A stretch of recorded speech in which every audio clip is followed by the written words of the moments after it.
11th September 2001. What if I told you the story we've all been told might not be the full truth? What if the events of that fateful day aren't as clear-cut as they seem? Today we're exploring the question, who really benefited from 9/11? Welcome back to the JB podcast, and today we're delving into 9/11. This isn't about conspiracy for the sake of it. This is about following the clues, examining the evidence, and asking the questions that need to be asked. Are you ready to find out who benefited from 9/11? Let's begin. The premonition. In 2000, a powerful think tank known as the Project for the New American Century, or PNAC, published a report titled Rebuilding America's Defenses. It painted a bold vision for US global dominance, but here's where things take a turn. The report openly admitted that this transformation would be slow and would require some catastrophic and catalyzing event, like a new Pearl Harbor. Now think about that for a moment. 1 year later, on the 11th of September 2001, the United States experienced its own new Pearl Harbor. Was it an unsettling coincidence, or something far more deliberate? What makes this even more suspicious is that PNAC's members included names you might recognise: Dick Cheney, Donald Rumsfeld, and Paul Wolfowitz, key figures in shaping US policy before and after the attacks. Within a year, the War on Terror was launched, targeting Afghanistan and later Iraq. Countries PNAC members had already identified for regime change.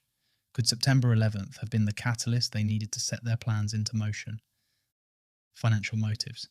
They say if you want to uncover the truth, follow the money. And when it comes to September 11th, the financial trails are a little suspicious. Consider this. Just 2 months before September 11th, property tycoon Larry Silverstein finalised a 99-year lease for the World Trade Center complex.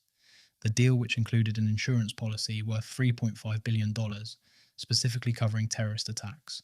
After the towers fell, Silverstein received a $4.55 billion payout. Let that sink in for a moment. Was this simply a case of extraordinary foresight, or something more calculated? And it doesn't stop there. In the days leading up to September 11th, there was an unusual surge in put options on the shares of American Airlines and United Airlines, the two airlines involved in the attacks.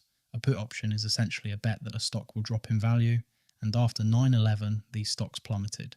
The 9/11 Commission investigated this, but claimed there was no conclusive evidence of insider trading. But if these weren't insider bets, who else could have predicted the devastation so precisely? And then there's this. On 10th September 2001, just 1 day before the attacks, Donald Rumsfeld announced that $2.3 trillion in Pentagon transactions were unaccounted for. The very next day, the section of the Pentagon investigating these missing funds was destroyed in the attack. How does $2.3 trillion vanish without a trace? And how does the story disappear just as quickly? Endless wars and corporate profits. Let's talk about war, arguably the most profitable business on earth. Since September 11th, the United States has been entangled in its longest war in history. And who benefited the most? Defence contractors like Lockheed Martin, Raytheon and Halliburton. These companies receive billions in government contracts, reaping massive profits from weapons, logistics and infrastructure deals. But one name stands out: Halliburton. Why? Because its former CEO was none other than Dick Cheney, who happened to be vice president during the attacks. Coincidence? Or were the gears of war already turning, driven by profit and power? The Iraq connection, a war built on lies? While the world's focus after 9/11 was on Afghanistan and Al-Qaeda, the attacks were also used to justify the 2003 invasion of Iraq. But here's the issue. Iraq had no connection to 9/11. The Bush administration insisted Saddam Hussein was developing weapons of mass destruction. That claim turned out to be false, but not before the US toppled Hussein's regime and gained control over one of the most oil-rich nations on the planet. Was this war really about terror, or about seizing resources and achieving long-standing geopolitical goals? The Pentagon's strange vulnerabilities. Even the Pentagon itself raises questions. The most secure building in the world, yet on September 11th it was struck in its least fortified section, a section conveniently under renovation, meaning fewer casualties and less critical staff. This area also housed records of the missing $2.3 trillion. Was this a tragic coincidence, or a carefully calculated move? So who stood to gain? So, who really benefited from 9/11? Let's zoom out and look at the bigger picture. The US government expanded its powers through the Patriot Act, warrantless surveillance, and massive increases in military funding.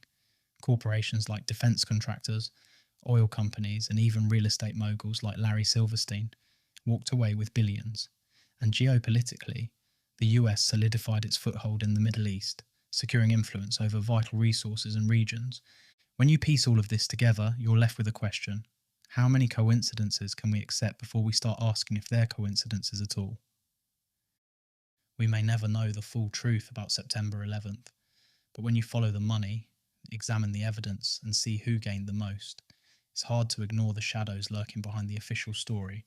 What do you think? Was this tragedy exploited or orchestrated to serve hidden agendas? Let me know your thoughts in the comments below. Don't forget to like, share, and subscribe.